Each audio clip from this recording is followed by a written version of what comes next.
Okay, what we have witnessed tonight is a debacle. It's a debacle of epic proportions. It is, I think, it's one of the top 3 upsets of all time. I'm astounded at what's happened. Mark's been saying it throughout the live coverage. Now, first thing we got to do is, of course, I mean, I love to make predictions. I love to brag when I'm right. I got to call it out. Super wrong, obvious. Wrong throughout the game, wrong before the game, wrong in every facet. So now, having gotten rid of that, let's give credit to the Broncos first. Phenomenal defense. Brandon and I were talking before the game. Like Ben said, it's the number 1 defense this year, but it's not an epic defense. Right, it's not the Bears. It's not the 0-1 Ravens or the 85 Bears. It's not the Bucks that one year. Yeah, maybe not even the Bucks, but it turns out it is. It is. It is. It was. Look what they did to Tom Brady. No, the Patriots. No, it was as good a run in the playoffs for any defense I have ever seen. That game by Von Miller was as good a defensive game as I have ever seen in a Super Bowl. I mean, when you think about other, like maybe James Harrison, because of that one unbelievable but he didn't dominate like this. Yeah. So Von Miller, definitely. Absolutely. Kubiak, a coach that I really didn't have any faith in. But we got to say his name though before we he was a disaster as a head coach in Denver, but he has been an unbelievable coordinator everywhere he's gone. Wade Phillips is one of the all-time great coordinators. He wasn't in the league last year. This defense is his defense. That's this exactly guy. Right. You saw Wade Phillips on that field today. That is, I'm sorry, this whole game comes down to their defense. They weren't even in the end zone without that defense. If you said to me at the beginning of the season, coaching combination of Gary Kubiak and Wade Phillips will win the Super Bowl in dominant fashion. Right. I would have said to you, what amount of money would you like to bet? I'm going to go borrow every cent that every friend of mine has to make that bet, right? The other thing that was going on here today was the Panthers were not really in this game because they were jumpy, they were jittery. That comes down to coaching on their side of the ball. I mean, they were super nervous. They couldn't hold on to the ball. You were seeing early on some drops. Cam was throwing the ball with so much gas on it. It was going high. 88 penalties for a 67. I don't think the Broncos, unless they had one down at the end where we weren't paying attention. Broncos had no penalties in the second half and no penalties at the point when the game was meaningful. We're looking at the. Terrell Davis is ready. Wow, they gave the MVP to Terrell Davis. That's amazing. Well, it's better him than Manning. We'll get to Peyton Manning at the end, obviously, or at some point here, and that'll be a mixed record. But Ron Rivera, who I love as a coach, got massively outcoached here. There was no riverboat Ron Rivera. Generally conservative. You should have pulled the guys aside, calmed their jitters, because they obviously had massive jitters, especially in the beginning of the game. I would have had Cam Newton run a lot more. I would have adjusted to what defense was throwing at what Denver was throwing at him in the defense. And he just got so outcoached by Kubiak. To be fair to Ron Rivera, it turns out it was a historic defense on Denver's side. Well, this is the thing. We always talk about Ron Rivera or the head coach. There's assistant coaches, there's offensive coordinators, there's offensive coaches, there's quarterback coaches, there's defensive line coaches, all these things. But what we noticed from the beginning, and I was saying this, you have guys, we saw what was happening. The Broncos were ball hawking. Yeah, if you're running with the ball, you cover that up. I mentioned Roger Craig. He ran with his high step, and when he got into contact, he covered that ball up. When Tiki Barber, as much as we hate Tiki Barber, he had fumble problems at the beginning of his career. When he ran later, he kept the ball by his face. You're not going to fumble when you're running against Tiki Barber. So what you do is, the rest of the game, you know what you do is you make sure you protect the ball. No turnovers, no more. No, if there's a 10-yard play and you fumble the ball away, they had great plays, and it turned into a horrible play when they got so that's funny because I couldn't have screwed up the Panthers more than I did this year because I bet against them in the beginning of the season. Oops. And the reason I did was because they have no receivers and almost no one else on their offense other than Cam Newton and Greg Olsen, who apparently retired mid-game in the Super Bowl. And I was wrong throughout the year. I flipped and went with the Panthers in the Super Bowl, and it turns out it hurt them that they had no offensive players other than Cam Newton, and then Cam didn't do anything. Yeah, but to be fair to you, in the Super Bowl, Denver has no offensive players in a sense. They have no offense. We know they're statistically completely overmatched. Their third down stats are miserable. I mean, we saw from Denver the offense or lack of it that we expected to see. True. But what we saw also was the complete dissembling of the offense on the Panthers side of the ball. Yeah. It was crazy. So Cam Newton, I said at the end of the season, had as good a season as any player as I have seen in the regular season. Just dominant and almost single-handedly. Well, it was incumbent upon him in this game to put the team on his shoulders. By hook or by crook, he had to will something. And I think you do that by running more, right? Because your receivers are dropping the ball. You mean Cam running. Yeah, Cam running, right? Because you're handing off to Mike Tolbert, for Christ's sake. First 2 runs are fumbles. The guy's 500 pounds, right? Omaha, fuck that, I'm running, right? Not Tolbert, who weighs 750 pounds and can't hold on to a peanut butter and jelly sandwich. I just want to point out they gave the MVP to a 64-year-old white man. It must have been the punter. Right. Okay. So, all right, now Peyton Manning. But let me just briefly say that all those things that the Panthers didn't do, which we attribute to Ron Rivera not adjusting, he would probably say, and to Cam. He would probably say, and to Cam.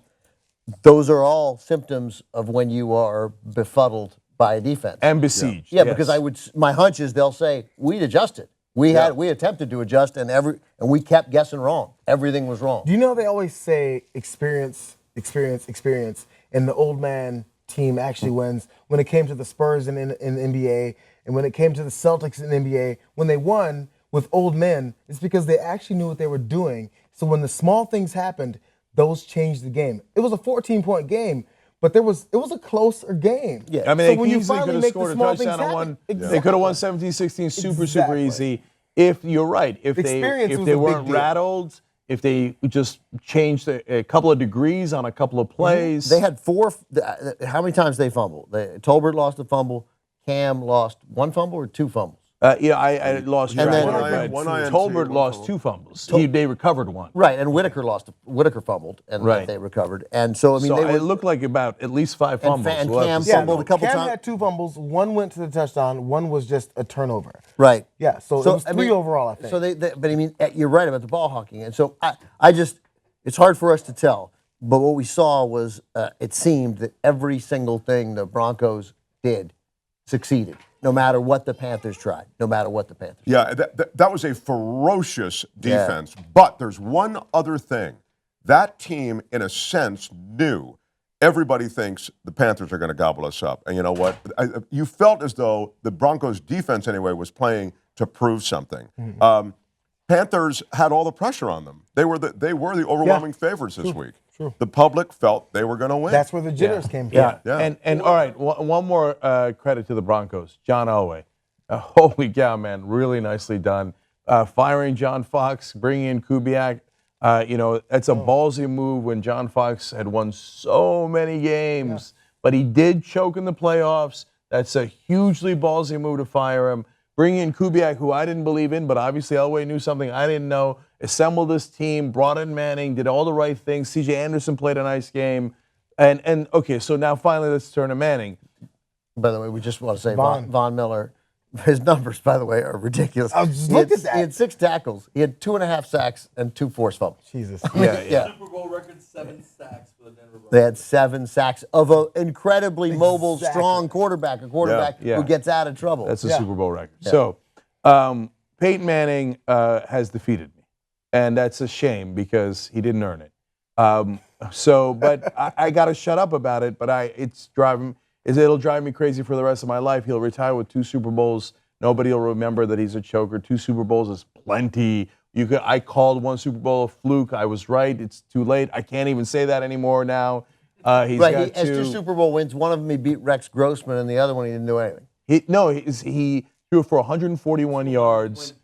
He threw for 141 yards. A bad interception. 1 interception, no touchdowns. Probably the worst quarterback performance in a Super Bowl win ever. I think Since he tied, the Ravens. I think he tied the NFL record for most completed 2-point conversions in a Super Bowl. That means something. So I would love to see numbers on Trent Dilfer in the Ravens win, like to compare. Yeah, no way that he had a worse line than that. Dilfer threw for a touchdown in the first quarter of that game. Early. I mean, he was a game manager, far more solid game manager than I think. No, but to be fair to Manning, he didn't blow it. He could have blown it. He could have thrown a pick 6. He could have choked. He didn't do any of that. He managed it. Omaha. Here you go, C.J. Anderson. That turned out to be the correct move. So at the end, he doesn't deserve much credit for this game. But overall, in his career, he walks out an incredible hero, and people will remember Manning defeated Uger. The people will remember that. That's probably what the headline will be tomorrow. There was a story that broke this week suggesting that and discussing what they're going to do at quarterback on a team with Case Keenum and Nick Foles. That there was a story this week suggesting that on a team with the quarterbacks of Case Keenum and Nick Foles, that the Los Angeles Rams have discussed Peyton Manning. That the Los Angeles Rams have discussed Peyton Manning as their quarterback for next year. Because, and my brother, Josh Mankiewicz, who's been a Rams fan all his life, this is a team that brought in, I don't know if you remember, Joe Namath. Yes. Retired as a Ram. At the very end, right? Burt Jones. Yep. Retired as a Ram. Steve Bartkowski retired as a Ram. Dan Pastorini. Like, that's the most Ram move ever. Absolutely. It's where they go to die. You have to, if you're Peyton Manning, you have to take this. Look what happened. I can't throw anymore. I threw for 141 yards. I threw a pick. I dropped the ball. I had another turnover. I can't complete. I was handing off on 3rd and 8 when we're up 6 in the fourth quarter. I was audibling to a handoff on 3rd and 8 when we're up 6 in the fourth quarter. You're done. Go out a champion. Yeah. Go out a champion. Like your brother Josh, I've been a Rams fan since I was 3.5 to 4 years old. Jim Everett, Eric Dickerson were my guy. The first words I said were Eric Dickerson because he was my guy. The reason I'm a Rams fan, I'm a LA to St. Louis to back to LA guy. Right. Just like the Rams. And the degree to which they would do something like this would It's stunning. when you have a push going where you're gonna back in the new city, the same old new city, and you have a new stadium and bring in somebody like that. I'm almost on the same level with your Washington team, which I will not mention their mascot because it's just devastating to what. No, hey, look, I'm a LA Rams fan. That is my team. We are in it. We are in it 20. But yeah, so I mean, he's got to be done. It's crazy if he came back next year to play for, because he's not coming back to Denver. It's crazy to come play for the Rams. Here's the only reason why Peyton Manning might come back and play for the Rams. It's because he said Budweiser in his post-game interview. So there's and the first hand he shook after the Super Bowl win was Papa John's CEO. right, $12 million guaranteed. Okay, sure. I'll come Because back. he is so obsessed with money. For a man who's enormously wealthy, he can't get enough. Papa John's, Budweiser. So if the Rams offer him whatever they offer him, is he going to be able to turn it down with the infinite greed that he has, being the Republican that he is? I mean, please, Peyton, take the money so that you can get crushed and I can have one more shot. Yeah, we gotta make it. I don't want to have to root for Peyton Manning next year in my first year out of the box as an LA Ram fan. Ben Mankiewicz is going to be in the box watching Peyton Manning. I am. I don't know, man. I don't want that at all. By the way, Trent Dilfer. So Manning was threw for 13 to 23, I think, for 141. One pick. Dilfer was 12 of 25 for 153 with a touchdown. So very, very similar numbers, and he threw a touchdown. That is Mark said. And everyone No, but it's not clowned similar Dilfer numbers. for that. The passing yards obviously are, but Dilfer has a touchdown. Manning had a pick and a fumble, right? Yeah. So that's I mean, if you told me in the Super Bowl, quarterback threw for 141 yards, had no touchdowns, a pick and a fumble. How did he do? Every Against single the Panthers, we were talking about. Every he would have single lost person by would 28 say to 31 no. points. I mean, forget whether he won or not. Everybody would say, "Oh, that quarterback played a miserable game." Okay, but now that said, the defense won these games. In the first quarter against New England, he threw 2 great touchdown passes to Owen Daniels. No, he did. You know, look, I can't. This is Hey, got he to be the surprised last. us in the first quarter of this game. I mean, He was he fine. threw the He ball was well fine. the first quarter of this game. No, I can't with this. I'm not after this video. I'm not allowed to talk about Peyton Manning because he did enough. He did enough. I mean, if I'm Peyton Manning, I'm like, look, I won the Super Bowl. What did you want me to do? I was smart. I threw 2 nice, touchdowns against the Patriots. Won us the game. I managed this game perfectly fine, and I won 24-10. What did you want me to do? Win 31-10? As we all know, Jenk, you like to play basketball at like the Equinox in L.A. Sometimes celebrities show up. Sometimes actual basketball players show up. You've played with real basketball players. If you throw an alley-oop to Shaquille O'Neal, you can walk back and go, I threw it. You didn't stop it. You know, what can you do? That was my pass that he threw it down. We won 15-0 because I have Shaq on my team. All right, guys. We are done. We hope you enjoyed watching this with us. more than we enjoyed it. I didn't enjoy it. I didn't. Yeah, that's right. The thing you're supposed to say. We hope you enjoyed watching as much as we enjoyed being here. I hated being here. I hated every second. I'm hating it right now. All right, much love, guys. We'll see you Monday. Nothing wrong with community college, Josie.